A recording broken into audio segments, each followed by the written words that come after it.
This is Veda Sports, only on the VSiN Podcast Network. Hello, folks. Welcome to the Fade Us Sports Podcast. Today we have a special guest, Jeff. What's your last name, Jeff? Nadu, N-A-D-U. Jeff Nadu. He's going to talk some college sports with us. We have me, the one and only, Brandon Cantu. Today we're going to give us our three rants, what we think is going on in sports, what's bothering us, and we'll start off with you, Cantu. You seem to be very excited. Well, first off, we got to give Jeff Nadu a better intro than that. That was a good intro. No, I'm glad to have him on the show. I want to give him a better intro. Glad to have you. I follow you on Twitter. You're a very entertaining follow. Appreciate I'm very happy to have you. Me and David Woodley's out sick today. We were very excited, so I wanted to start there. Second, what is bothering me today? The World Baseball Classic. As you guys know, I take baseball very seriously. I thought we had fixed this problem with the world of what's wrong with sports. And what's wrong with sports is it's kind of like what's been going on in the NBA. They don't take it seriously. They're not trying. They're taking days off. The sport doesn't matter, at least until it's playoffs. It feels like, that's how it feels to us, the consumer. Well, the World Baseball Classic, in a sport we take real seriously, did the same thing. And this Mark DeRosa, who we hired from the MLB network, we didn't even get it. We took it as a joke. He treats it as a joke. He comes out and he says, I don't know if you guys saw this. He puts out a press conference that says, "Oh, we've already got it locked up." Because we were 3-0. He thinks we already have it locked up, and we're playing undefeated Italy, and there's undefeated Mexico. He's like, "Oh, we're gonna come in. I'm gonna let Goldie have a start. We're gonna put Gunnar in. We want to get him some time on the field." I don't ever want to see these guys getting time on the field when everything isn't 100% locked up. Or I don't care if you come in and pinch hit, get some at bats or whatever, but set your lineup right. So what does he do? He truly didn't know the tiebreaker rules, in which I will say they're very complex. They've been explained to me 3 times, and I still don't quite understand them. But with that said, I'm not the coach of USA baseball. Get it down, get it right. You sat there and you made a joke of it. You had Cal Raleigh sitting on the bench. You don't put him in to come up before Judge. It absolutely pissed me off last night. I want him fired, whether or not we still get lucky and make the tournament or make the wild card. I want him gone. I don't want him near it. He also told us they all stayed up till daylight drinking beers together. Well, that's what happens when you stay up till daylight with your manager drinking beers. He's trying to be a guy's guy. Get him out of the game. I don't want him anywhere near my baseball team. Well, my rant is a lot different, but my rant has to do with what I witnessed yesterday in the Miami NBA game, where they quote unquote said that what's his name got 83 points. That is the point of Bam Adebayo. It is kind Bam of Adebayo. That's what I want to call him, because Bam Adebayo, like previous career high was 42. He has been absolutely awful this year, most of the year. He had a great first half at 43 points. And then with 7 minutes to go, he had 70. And then they literally fouled. They fouled the Washington Wizards every possession so Bam could get more possessions to try and break Kobe's record of 81 points. He didn't even shoot 53% from the 50% from the field. He shot 20 of 43 from the field, 43 free throw attempts to get to 83. And you know what? I didn't watch the talking heads this morning because you know what? I don't really care. I think that it is a sham 80 points. I think that it is disgraceful what they did. Not only they called timeouts, they challenged. They used all their challenges so they could rest and give them a breather so they could run down and get 83 points to break the legendary Kobe Bryant's 81-point record. And if they think anybody's going to talk about this 83 points like they do Kobe's 81, they're crazy. Jeff, what'd you think about that last I night? thought it was an unbelievable performance. If it was so easy, why doesn't everybody do it? At the end of the day, the Washington Wizards couldn't defend. They were pathetic. And Bam Adebayo beat a record. And the people, look, I love Kobe. He's a great player, but his record's been beaten, and people need to understand that. Look, do I agree with Mike on the level of should we be fouling to get more possessions? No, I thought that was lame. Right. That's what I meant. I mean, to me, it was just crazy. But Mike, there are people out there that are saying that they should have benched Bam when he got to 81, all because of a record, because they didn't want Kobe's record to be broken. And I agree 100% because I don't because agree. of, Why? Well, because of how they got there. Because of how they got there. You know, they're fouling, professionals. calling challenges, calling timeouts up by 30. No, that was just great. That was an embarrassment to the league, as far as I was concerned. I will say, from a defensive standpoint, it absolutely was. From a competitive standpoint, how do you just allow it to happen? I mean, it's almost like the Wizards welcomed it. They had no issue with it. Look, do I think it'll be recepted like Kobe's? No, it won't. But remember, back then, Kobe did it. There was no social media. It was a lot different back then. Look, if Kobe Bryant hadn't sadly passed away, I don't think this whole, back and forth on respecting it or not would be such a thing. Kobe is a revered figure. People love him, obviously. But we know that if Kobe were still around, he'd have respected it, and he'd have said, you know what, good for him. He beat it. I thought Bam was amazing in the first half. I watch a lot of NBA, but that whole sham of the last 6 minutes to do whatever they could up 30 to try and get him over Kobe's record. I thought it was the typical embarrassment of the NBA, because the NBA to me is an embarrassment. They go up, wing up 3-pointers. Nobody plays fucking defense. You have four teams that actually try, and the rest just don't. I don't know. Yeah, I'm going to go along with that. Adam Silver has got to go. This is the problem. The NBA did not used to be perceived like this, that you're out there. I think as I was going through Twitter and reading everybody kind of agrees that the NBA is just an unserious league right now. You have Mark Cuban coming out saying that, yeah, we're tanking. Like, what consumer wants to hear we're tanking? It's the same thing as the Wizards have come out and says, we're tanking, we're trying to lose. Well, this is the product you get on the court when you come out and say, we're not playing serious till next year, and Anthony Davis comes out, we want to get that best draft pick. NBA, fix it. It's a great product when you have all the players trying, and this is just the problem. Like, if this happened in the NFL, I guess you could say maybe the Strahan record is the only one I could think of where somebody kind of took a dive, and Favre took a dive for it. But other than that, it's a serious league. The records, when they happen, we take them seriously. This just, I don't know. It didn't feel right. I will point out, in terms of something that annoys me about sport, particularly today, and it goes back to, Brandon, your point on the World Baseball Classic. My overall surprise, but it's not really surprise, is the stupidity of most people. Not understanding what the World Baseball Classic is. And I heard a lot of people poo-pooing that Italy won and all the people in Italy are actually from America. Yeah, I don't know if people understand how nationalities work, right? You grow up, your grandparents, your parents are from another country, and a lot of people are brought up a certain way. They relish in the fact that they're partly Italian or Mexican. Maybe their father was a great Mexican player and they want to revere to their heritage. The reason that Italy won last night is exactly why, because, again, they had good players. They were prepared. They knew the rules. They knew how everything worked, and they had more passion and zest for the game. Why are people so stupid? They don't even understand the rules of the competition. The rules are, as long as you are from there, you have a parent there, you can play. I don't understand why this is so hard to understand.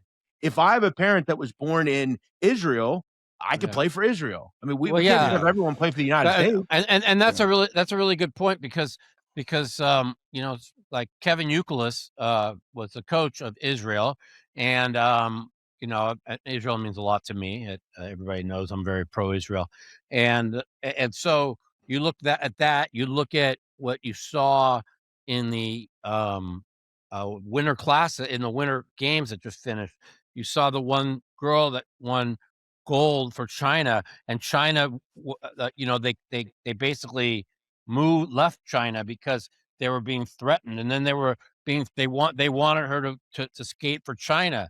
Yet the one who didn't win gold, the one who got I think bronze, was born the opposite in the United States and skated for China and got a lot of shit for that. So I understand totally what you're saying. So. I guess I just don't understand. People don't understand. Like all of us are generally from somewhere else, and people are brought up through their nationalities, their customs, the things they do, their roots.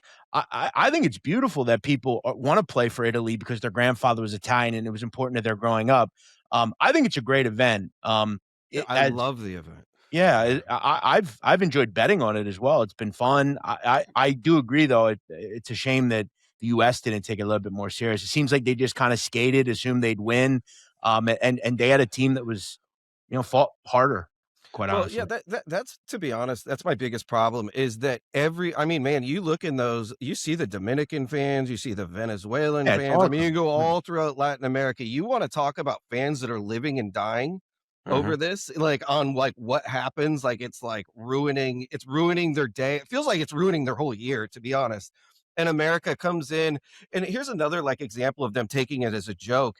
They would, like if he puts in a pinch hitter for the second baseman, like if it's for Ernie Clement, he's got to put in Bryce Terang. You're sitting there with Bryce Harper, Cal Raleigh, like all these like unbelievable superstars. And here, but you're only pitch hitting for their position. You'll only pull a pitcher if it's on the full inning. He doesn't want to embarrass anybody. I don't care about any of that. Like we're trying to win. That's what we're here for. Well, Jeff, give us your rant for the week. Yeah, I was going to bring up a few things. I'll kind of relate it a little bit. Can we relate it to gambling or no? Sure. Yeah, anything. It could be anything in the world. It doesn't even have to be sports if you don't want so to. There's a clip going around. I don't know if you guys have seen it. It was on the Laura Ingraham show where she had this, I don't know, he's like probably maybe 21, 22, and he was talking about the dangers of gambling for young people. I saw it. I watched the show, so yeah, I saw it. Yeah, I just, number one, I thought it was a horrific person to have on to discuss it. Number two, that I agree, but I do agree with the dangers of gambling. But overall, Mike, wouldn't it be a better idea for all of us if we become parents to teach our kids how to gamble, because they're probably going to do it anyway? Maybe we teach them how to do things a little bit differently, just like in Rounders when Kanish talked about, I try to teach you the beats of life, and you wanted to do your own way. I just don't think look, we've all had to deal with minefields in our life. Look, drinking alcohol, having too much sex, eating poorly, smoking cigarettes. There's all sorts of vices. But at the end of the day, just some of the messaging. Look, are we surprised that gambling companies are promoting their company? Of course they're going to do that. Gambling's more pervasive. It's just part of what it is. I think we should teach kids more about gambling. They're going to do it anyway. Why just let them do it on their own? Maybe we should teach them. I totally understand what you're saying. But here's what bothers me when it comes to the pushing of the gambling, right? And maybe you'll agree with me on this. If you put on Scott Van Pelt, they show bad beats every Monday, right? They talk, here's my 5-leg parlay, here's my 10-leg parlay, right? What do you know? What do they never put into those things? They never put in NBA games. They never put in NFL games. They never put in any pro sports. They're pushing the college betting on the college kids who are only 18, 19 years old and are losing all their money. See, and that's for a reason. That's a specific reason. The reason why? Because we watch the NBA. We see the officiating. They ain't called traveling in 10 fucking years, right? We watch the NFL. If they show bad beats every Monday on NBA or NFL, they'll be like, this isn't bad beats. This is outrage over the officiating. So what do? They push the college betting, the college parlays, the college basketball, the college football, and so that's where I understand what she's saying and what they're talking about, the gambling. It's kind of funny. I need you to kind of relate to what you're saying. I didn't see the whole thing. I kind of more saw like the highlights online, but I kind of thought to myself, I do need to talk to my kids about, because they're 12 and 14, like they're getting to that age. I do need to talk to them about like the dangers of sports betting. But Brandon, wouldn't it be a better idea to say, and just accept it and say, my kids are probably going to start drinking at some point. My kids are probably going to start, just like you would have the conversation with your mother when you were a kid about sex or whatever. Like, we have to now understand this is a part of society. and it's probably best that it is, because it used to just be a backroom thing that wasn't regulated. Now we have it regulated, so it's more safe. And you say to your kid, hey, I know you're probably going to do this someday. If you do, he knows what you do. He knows what you've done. Maybe you could help him instead of, just letting him run into that world and not know things. I think we're pushing ourselves away from it. We should just be accepting it because it's part of society now. I completely agree with you. I mean, that makes complete sense. I'm coming from somebody that was a degenerate gambler since I was 19 and lost everything I had on sports and and even when I made millions upon millions upon millions in poker, I lost betting sports. So, again, I could somewhat relate to what they're saying. And again, why aren't they showing like professional sports bad beats? Because they want the kids betting. They go to college. Let's bet against on our team. Let's bet against the team we hate, and and they find themselves, going down that rabbit hole. So, but I also will point out too, I don't remember during the poker boom. I was young at that point. I turned 18 in 2007, kind of right around there. I don't remember them ever coming out and saying we've got to curb people playing poker. We got to. No one ever did it then. I don't know why it's such a big deal now. Right. Well, it was kind of like when the moneymaker year, I was 21, kind of coming up, and I don't think poker was really in our parents forefront of teaching us. You know what I mean? At that time, I think that might be it. But yeah, I agree with you on the whole gambling. With that said, I think I need to lead us into our first break. And Mike, I wanted to point out that's 4 episodes in a row I've heard your phone ding. Oh, sorry about that. Thank you, buddy. Anyways. You're listening to Feta Sports on the VSiN Podcast Network. So you're listening to this podcast because you want an edge. But what if I told you you're only halfway there? You've got the mindset. Now it's time to get the look to match. Here's the thing. Pro bettors spend thousands on data and tools. But what they don't want you to know is that you could get the same edge for a fraction of the cost with VSiN Pro. With VSiN Pro, you'll get exactly to the expert picks, public opinion data, pro projections, powerful tool analytics, and more.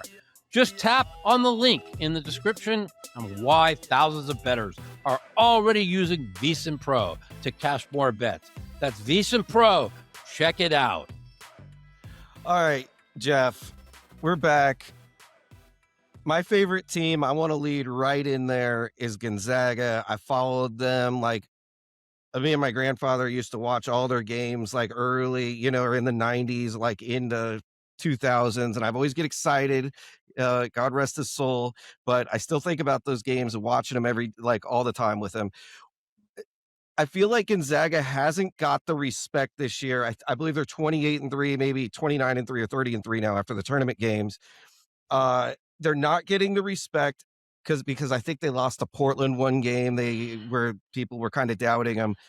Do you think they will now get the respect because they win the WCC every year, but I don't know. I just don't feel it.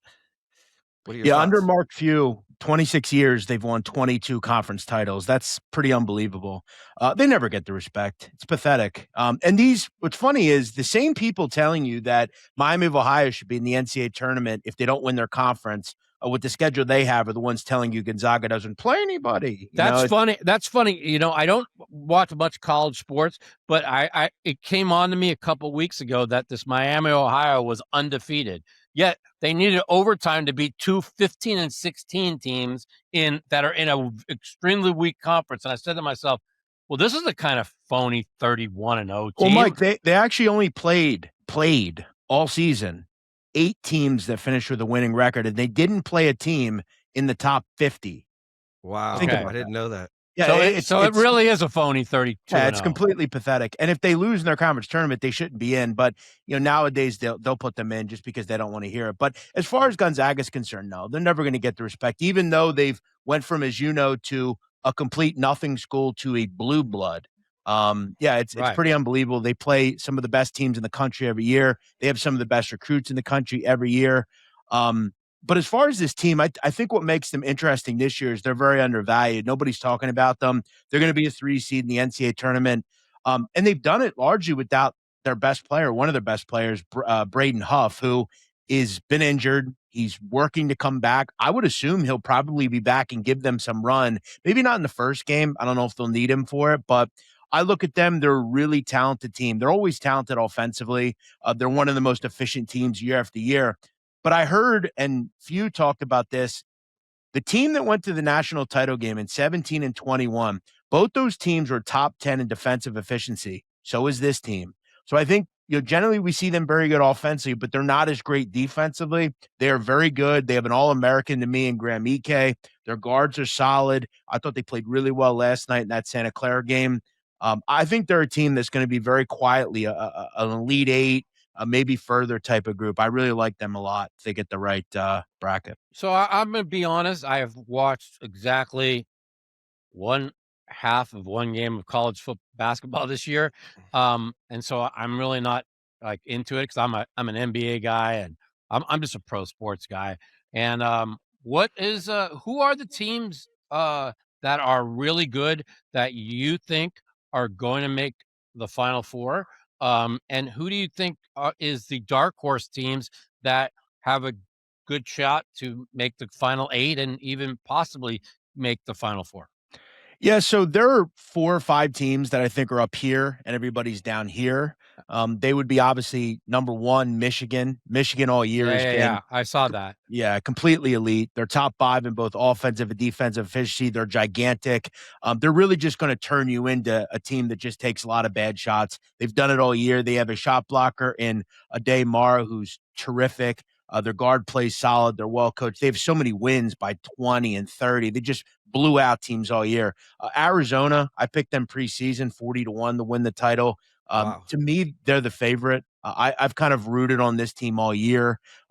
Their guards are as good as it gets. Tommy Lloyd is terrific. They have a kid, Koa Pete, down low that is a top 10 recruit. They're deep.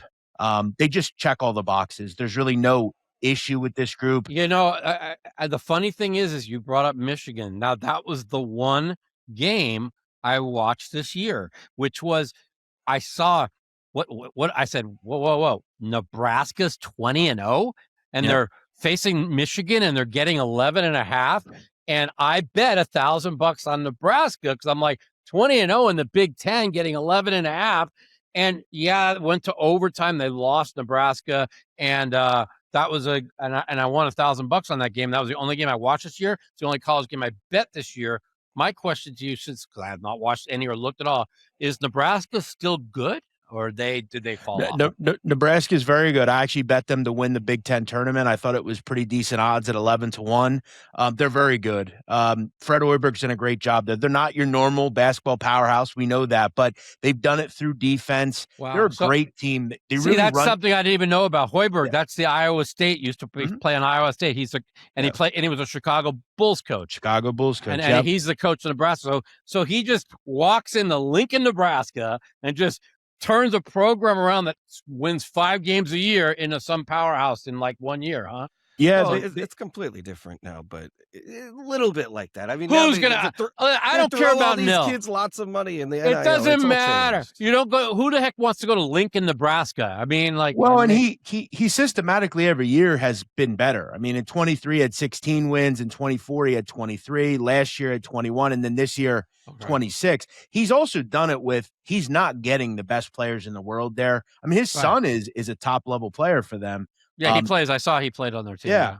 And what they do is they're not the most glitzy, glammy, athletic team, but they don't turn the basketball over. And they shoot the 3. Yep. They shoot the 3. They also defend the 3. They're a good defensive team, high basketball IQ. They make their free throws. They're going to be a team that's going to be very difficult. Them and Wisconsin, 2 teams I always like in the Big Ten because, again, they're not the greatest defensive teams in the world. They're not the greatest offensive teams, but they don't make mistakes. They're going to piss you off to play against.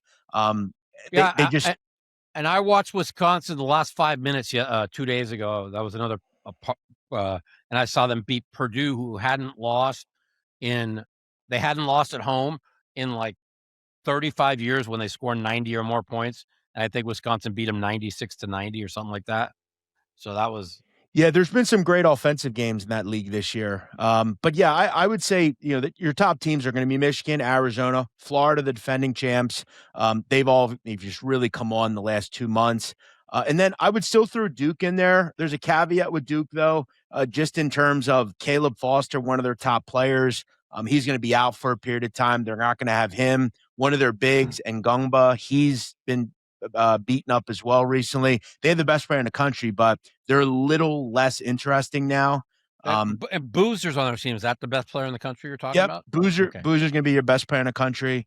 I like some other teams as well that I can get into, but yeah, those are going to be your 4: Florida, Arizona, Michigan, Duke. Okay.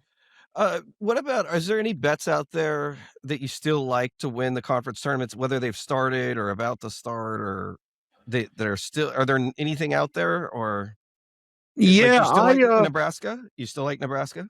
Yeah, I do. I thought 11-1 was just too high. I mean, they have a pretty good road to the tournament, at least to get to the final. Mike also talked about they took Michigan really to the wire. I mean, very few teams have, had an opportunity to beat Michigan this year. Nebraska was one of them. They're just, again, they're very difficult to play against. And when I take an underdog in college basketball, there's 3 things that I need to have the box checked to take that underdog. It's, do they turn the ball over? Do they make their free throws? And do they make threes? If they check all 3 boxes and I'm getting, let's say 2 possessions or more, I'm going to be interested. Nebraska's just a high basketball IQ team, well coached, played a great schedule all year. They had their ups and downs at times on the road, but all in all, I think they're a really quality team. They have a good road. As far as some other ones that I would maybe keep an eye on, I'm always one that maybe looks into some of these deeper conferences, but I'll keep it kind of up front. I'll be real. I think Arizona kind of waltzes to the final in the Big 12. I just think they're significantly better than any team in this conference.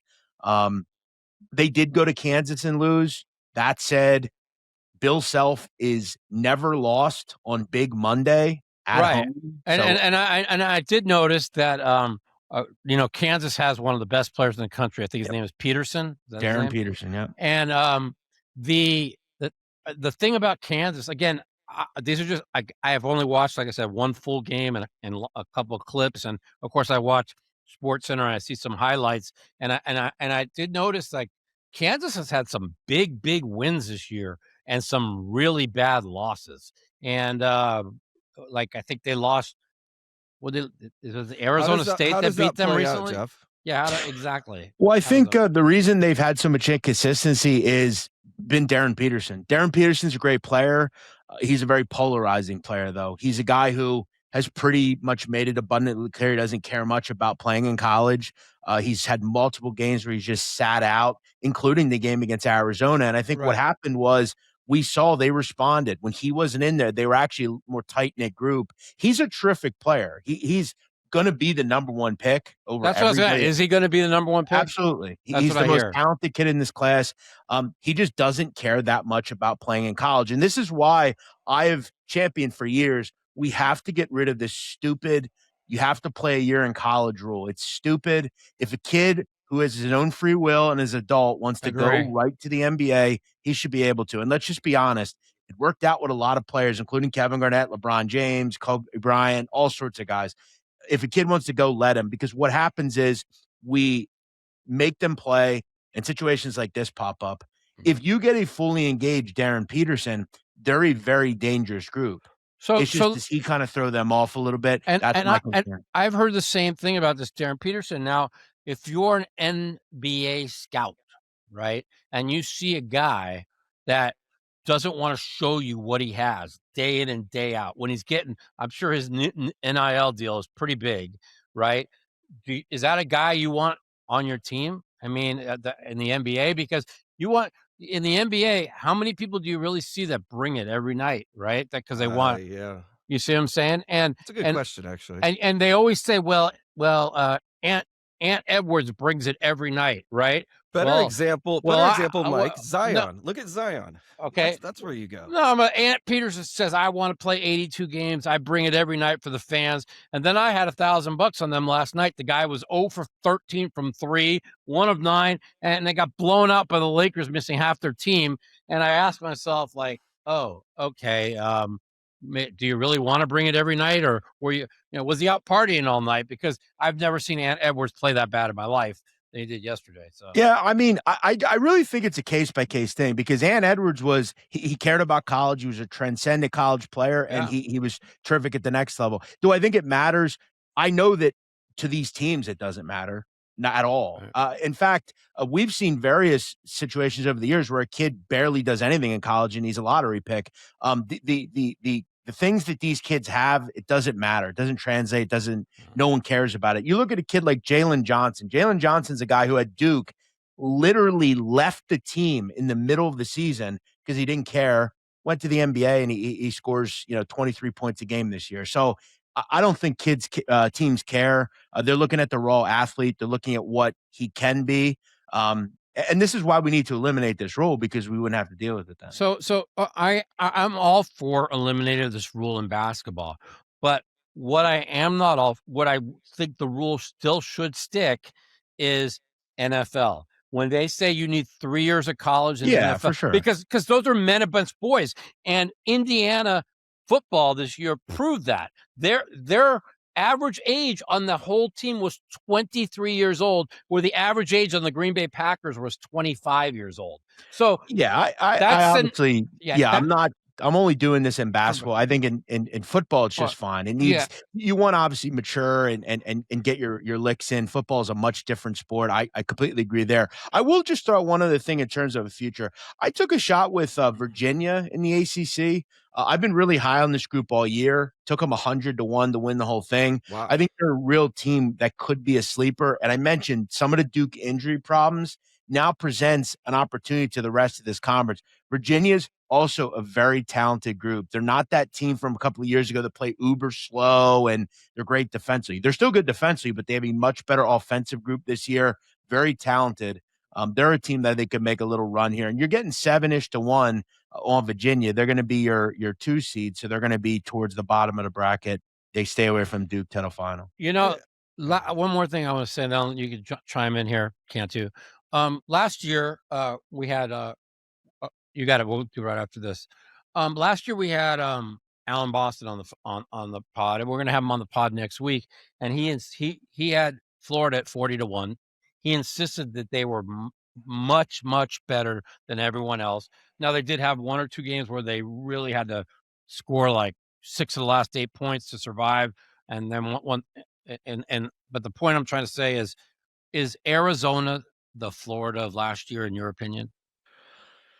I mean, or is Florida the Florida of last year? Yeah, I think Florida could absolutely be the Florida of last year. Absolutely. I think their guard play was way better last year. I'm not saying it's not good this year, but it was. I mean, Walter Clayton was a transcendent college player, but yeah, he was amazing. I've said since the beginning, Arizona is a perfect team to me. What I also like about them is today in basketball, kids have fallen in love with the three. Being Steph Curry is cool, shooting a bunch of fadeaway threes. They're not 3-point reliant at all. They're very good in the half court. They can score in transition. They've got kids that can back you down, hit jump shots that are bigs. There's just no flaw with this team I see.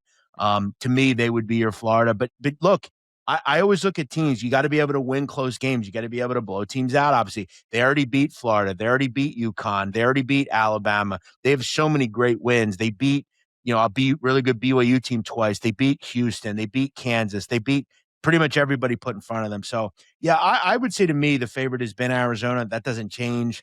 I also will just say this quickly. We have to also point out this is a really bad mid-major field this year. I don't think it's very good.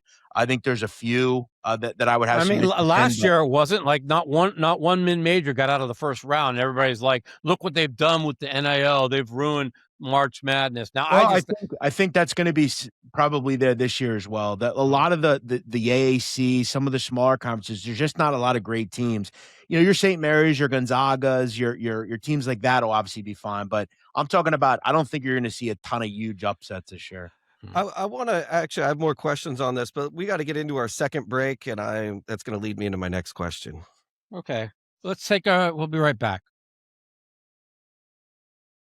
You're listening to Feta Sports on the VSiN Podcast Network. Jeff, one of my favorite things about the NCAA tournament, at least pre-NIL was you kind of felt that there was 20 teams, even maybe 25. You know, there could be an 11 seed. They kind of get hot. You know, they have a player that can shoot the lights out. They could lead you to the championship. Now with NIL, how many teams would you say really have a chance? And then I'm going to ask the second question is, let's say something crazy happens. What's as far as you could imagine of how many teams could really win it in today's college basketball? Maybe 10. I'm being pretty nice Generous. there. Yeah, it seems nice. I would say, you know, some of the 7 to 10s probably fringe. It's just not there anymore. And I think even people like Alan would agree. You know, when you look at like mid majors, you know, and I always prepare for these questions when I do these, because it's always who's going to be a Cinderella, right? A kind of an off the beaten path type of team. You know, I'm looking at a team like St. Louis out of the A10. There's one or two others, but it's just not. There's not a lot there. You know, a lot of these conferences that produce a lot of upset teams. You know, the AAC, for instance, was not real strong this year.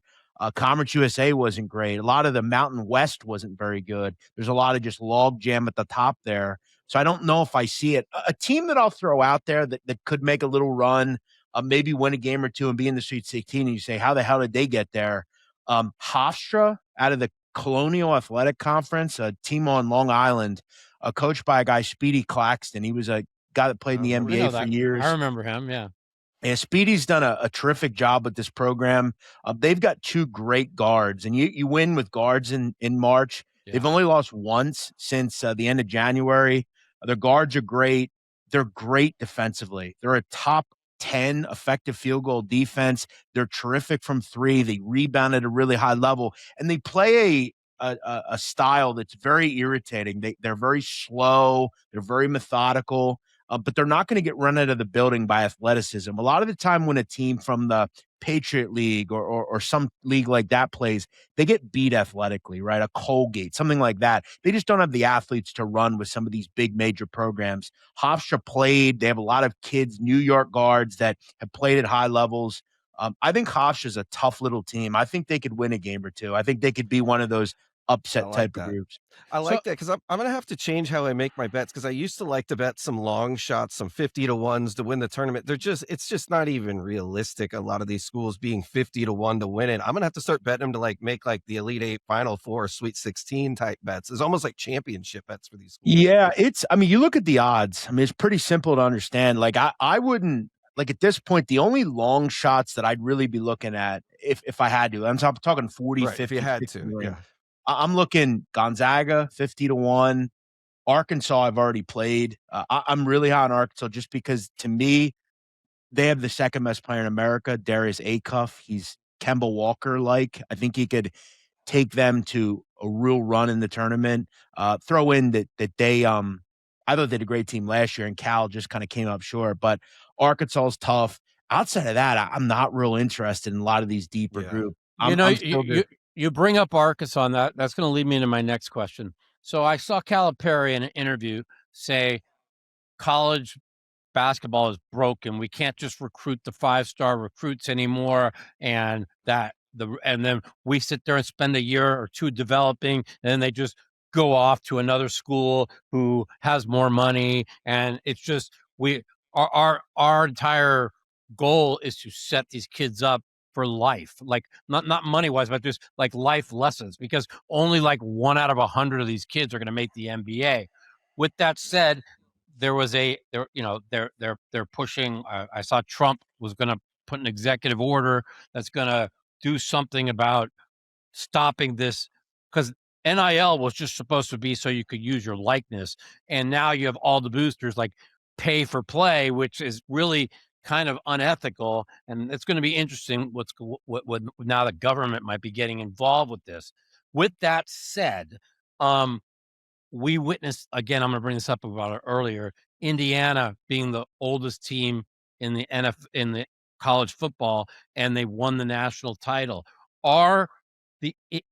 Is the college basketball going to become where, let's just say, when the best team, which I think ever lived, the UNLV team of 1990-91, when they were undefeated, everybody on that team was a senior. Are they going to start taking people in the NIL that are really good players, but maybe not great players, and then put a team of 23, 24-year-old and win national titles against the 5-star recruits that like Florida, Arizona, Kansas have. That's my question. I think you need to have a nice mix, Mike. If I'm being honest, I do find it rich that John Calipari's saying this due to the fact that he was on the forefront of pay for play before he could do that. Exactly. I was thinking the same. We could never prove it. I agree with you. Yeah. But I think you have to. I think you have to have a nice mix. I could sit here for the next 2 hours and tell you everything wrong with young men in basketball and how they're being dealt with. I think it's wrong, and I think it's led to a lot of problems in this country. Generationally. Do you like the government's getting involved with this? Like Trump says, they're like Saban was there, all these top coaches were there, and they're signing an executive order this week. Like, something needs to be done because we have to put a cap on how much kids are making. You have teams, for instance, in college football where a kid will make one amount and some other kid will make very little, right? Carson Beck got paid $10 million last year to throw that interception for the national title. But right? I think in terms of a team in basketball and college basketball, I think you have to have a nice mix. And I look at, a team like Arizona, prime example. Arizona has a kid in Jaden Bradley who's a senior, right? And then they have a couple of freshmen, whether it be, Darius Acuff or not Darius Acuff, Braden Burries.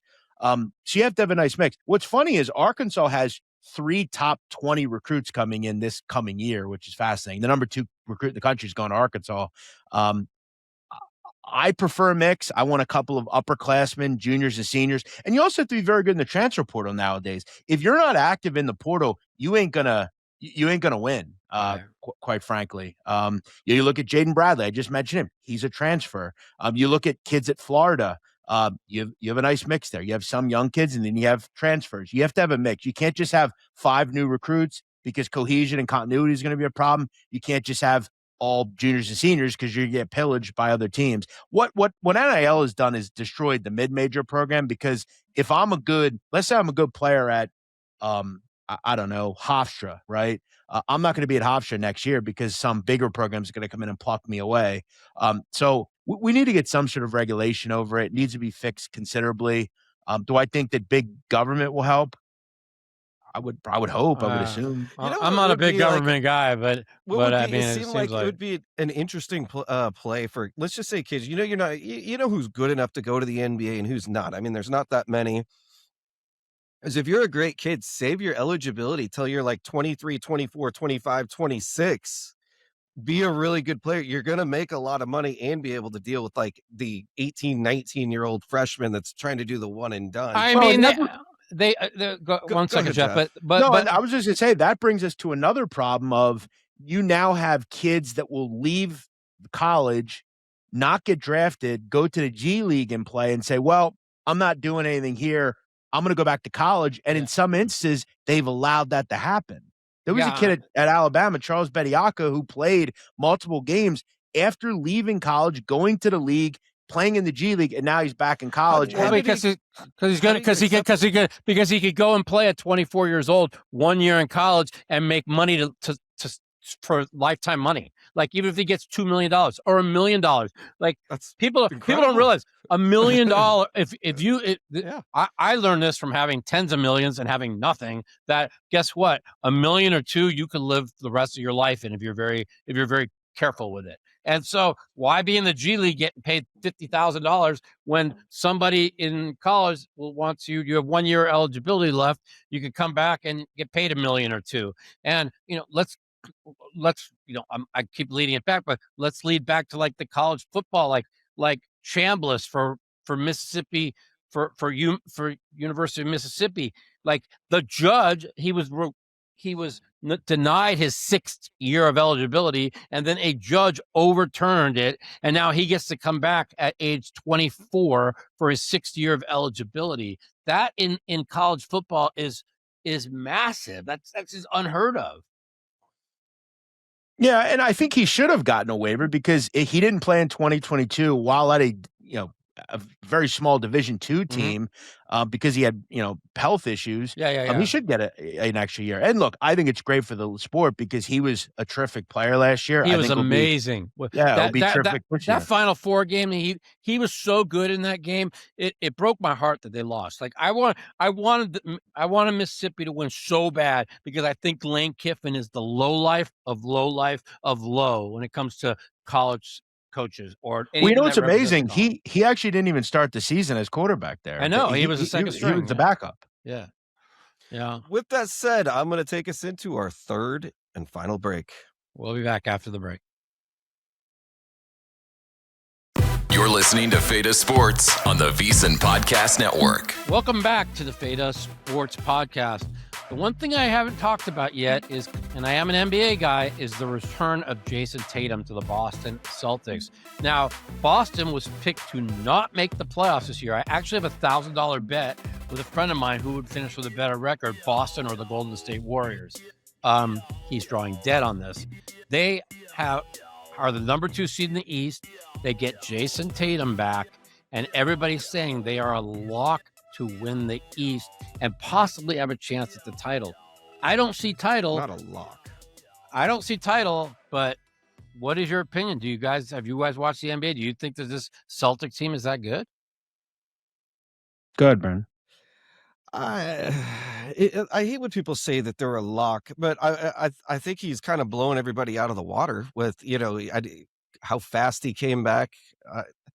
Look, there's a long ways to go. I actually like the 76ers. I know nobody else they all think that they're not that good. I like the Sixers. I got him at 20 to 1 to win the East for $1,000, 4 games into the season, and that $1,000 was worth 0. So that's because they can't keep. They can't keep Embiid healthy, and we don't know how good they are because George is he's been out for the 25-game suspension. But I thought when Cleveland made the trade for Harden that they were the team to beat in the East, but who knows? It's going to be interesting. You got to go through the Pistons. Maybe the Cavs. It's not a lock by any means. I actually think the East will be kind of competitive this year, to be honest. I'll be honest with you. Years. I love the Spurs. I think the Spurs and OKC are going to win. If they stay healthy, no other team but those two will win a title in the next 5, 6, 7 years. I'll point out, I grew up a Sixer fan. I had season tickets when I was a kid. My father would take me. I loved Allen Iverson. I love basketball. Unfortunately, this ownership, management, the obsession with bad contracts, the obsession with bad draft picks, not caring about the second round of the draft as far as building teams, giving, as I said, terrible contracts to Andrew Bynum and Tobias Harris and all these different people. The obsession with Joel Embiid and not moving on from him, even though he's injury prone, as Mike said. Now Tyrese Maxey's hurt. VJ Edgecombe's hurt. They dealt with the Harden crap. It's just very irritating as a fan. I've kind of turned myself off. I'll still go with the Pistons. The fact that they're the 4th choice right now in the East is crazy. They've been great all year.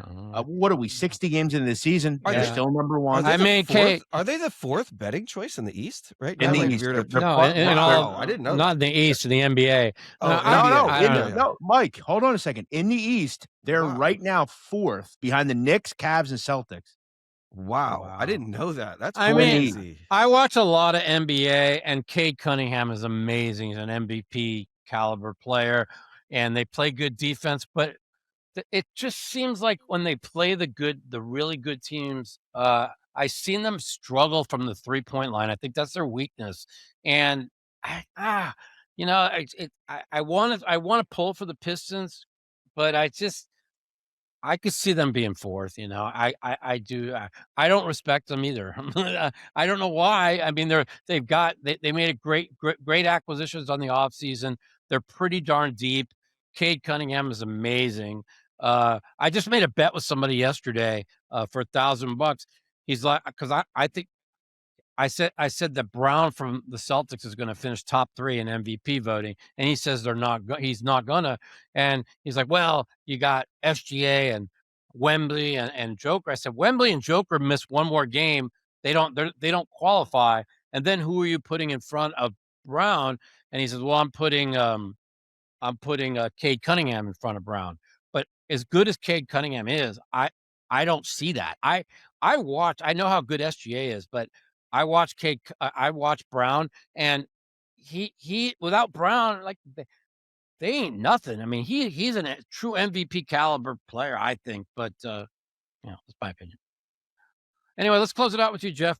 You have anything else you want to talk about? No, I appreciate you guys having me on. Mike, I said to you, it's great talking to you guys. I watched Mike when I was a kid on high stakes poker, stuff like that. So pretty cool to chat with you guys. Brandon, you as well. Shame Dave wasn't here. Maybe I'll have to come back when he's back. Yeah, and you know what? It's the thing about bringing up, I'll throw in a quick week of poker for me, is something I've never done in my life. I took the worst loss I took in 11 years on Saturday night. I lost $107,000.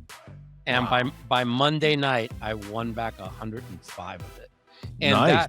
to lose 107 and win back 105 in less than 20 in like 36 hours. And like when I take a big loss, it usually takes a couple of weeks to get it back. And that was pretty, to me. Wow, the game must be good. Let's end on that positive note. The game is good and it's big, but God, after I lost that 107, I didn't want anybody calling me or talking to me. I wasn't going to be on the podcast. I don't want to talk to anybody. But yeah, so it was a good comeback. With that said, everybody have a good week. Thanks for listening to the Feta Sports Podcast. We appreciate you all.